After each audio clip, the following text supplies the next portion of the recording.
Sveiki visi, malonu, kad randasi nykštukų, malonu, kad yra žiūrovų. Dar iš tikrųjų būtų dar maloniau, jeigu atsirastų nors vienas komentaras.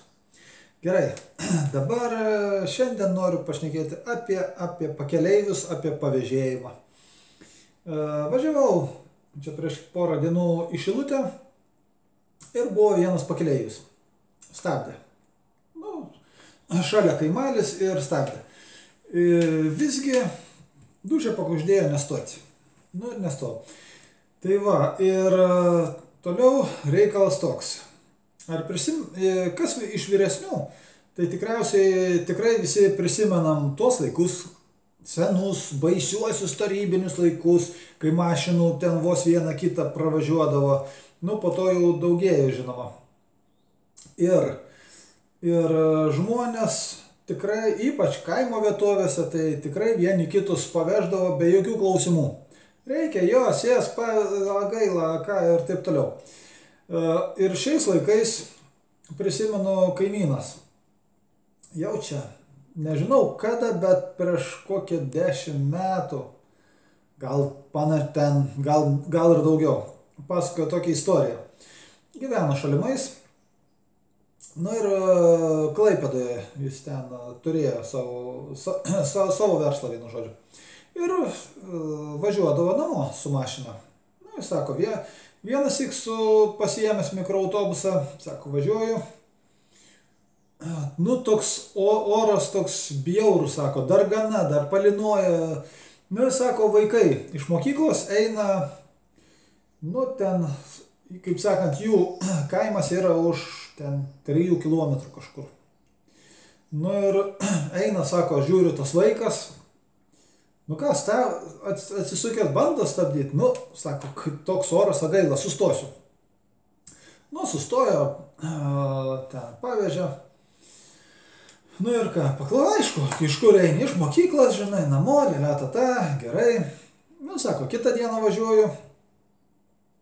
Irgi, sako, panašių laiko ir irgi tokia dargana, jis ten, sako, panašioj vietoj, biški daug toliau paėjęs liktais. Sako, tiek to, gaila.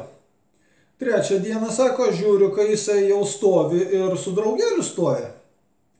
Ir, sako, oras jau gražus, viskas tvarkoj, ir jie jau, sako, su draugeliu. Va čia man, sako, nepatiko. Aš, sako, ranką pamojau ir nuvažiavau. Nes sako, kaip gaunasi? Pirmas dalykas, tu jau gaunasi taksistas. Kaip ir nesunku čia pavežti ir visa kita. Antras dalykas, iš mokyklos veža autobusas, transportas. Jau kiek atsimenu veždavo. Galų gale yra tie tarpmiestiniai autobusai, žinai, kada baigęs pamokos, kaip ką, eini ant autobuso ir važiuoji. Galima tos 3 kilometrus ir su dviračiu nuvažiuoti. Ir sako, galvoju, kodėl? Kodėl jie neina, ta prasme, laikų nenueina, kodėl nevažiuoja su kažko, kodėl su dviračiais nevažiuoja. O po to, sako, ir primečiau, sakykime, pasiėmi keleivį. Ir, sako, važiuoji, ir tebūnie triokšt pokšt kas nors, ar į tave atsitrenkia, ar ką, maža kas. Ir sako, vaikas mašinai. Tai yra svetimas keleivis pas tave mašinai. Tai yra, tu prisijemi atsakomybę už jo sveikatą ir gyvybę veždamas. Ir sako, jeigu kur nors kas nors, maža kas, bumtels ką, sako, aš liksiu kaltas. Ir ten neaišku, kokių baubų visko gali prigalvoti, ten paleisti tokius reikalus, kas sako, aš namuose permašiau, sako, daugiau, aš neapstosiu prie tokių. Ir iš tikrųjų jisai teisus. Ir nuo tada atsimenu, aš irgi taip primetė ir dabar, kaip nestojau.